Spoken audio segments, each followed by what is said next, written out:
apa namanya, dia bacaan Quran, baca tertentu, kemudian ada keliru bacaan misalnya. Nah, biasanya kan ada imam-imam tertentu yang sebetulnya sadar, imam itu sadar sebenarnya kalau salah itu, karena di hati itu nggak pas itu. Ya, ketika dia baca misalnya satu ayat di Al-Quran, dia baca misalnya apa namanya, a'udzubillahi minasyaitonirrajim, inna fatahna laka fatham mubina liyaghfira, ini kan? Nah, kalau sudah macet seperti itu, tahan. Kalau tahu di belakang, segera ingatkan. Ya, teruskan misalnya, teruskan ayatnya dan seterusnya. Nah, kalau misalnya di tengah-tengah dia macet, ya kemudian dia terus aja, bahasa Jepangnya nereleng, ya nereleng tuh terus aja gitu kan. Nah, Anda bisa katakan langsung subhanallah. Ya, Anda sebutkan dulu misalnya ayatnya, tapi kalau dia teruskan, Anda subhanallah, subhanallah, itu kan. Nah, jadi kalau ada bacaan tertentu yang kira-kira dia salah di situ, Anda langsung kalau dia teruskan aja subhanallah sampai dia sadar. Ya, subhanallah, baik. Nah, nanti dia diam kan, ketika dia diam, Anda bacakan bacaannya yang benarnya, ya kan? Jadi Anda bacakan yang benarnya, setelah itu dia akan mengulang. Jelas ya? Tapi kalau dalam bacaan bisa langsung Anda ucapkan kalau sekiranya imamnya tadi ya dia berhenti atau misalnya dia lewat sedikit, Anda ucapkan bacaannya langsung. Dari situ nanti Anda bisa ingatkan.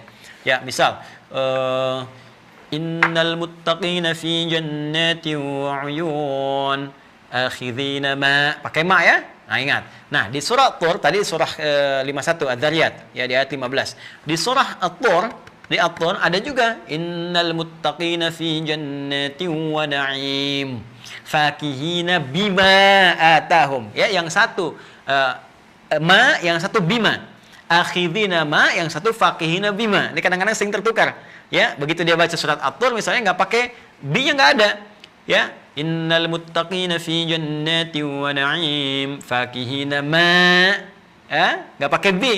Ya, fakihina ma atahum. Nah, Anda bisa katakan ya fakihina bima misalnya kan. Oh, dia terus saja misalnya fakihina ma atahum rabbuhum. Nah, Anda katakan ya subhanallah, subhanallah, dia sadar diam, baru Anda ulangi fakihina bima atahum rabbuhum wa waqahum rabbuhum adzabal jahim, ya kan?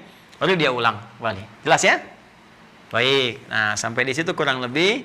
Jadi, kalau sudah seperti tadi Anda diingatkan, kalau misalnya imam tadi duduk tiba-tiba bangun subhanallah, Anda ingatkan subhanallah terus dia turun kembali. Nah, nanti imam menyelesaikan sampai dengan tuntas, ya. Tapi kalau terjadi seperti ini, teman-teman sekalian, apa yang terjadi? Nah, biasanya kalau sudah salah tadi imamnya lupa dan tidak ada yang tahu cara mengingatkan, setelah kemudian selesai,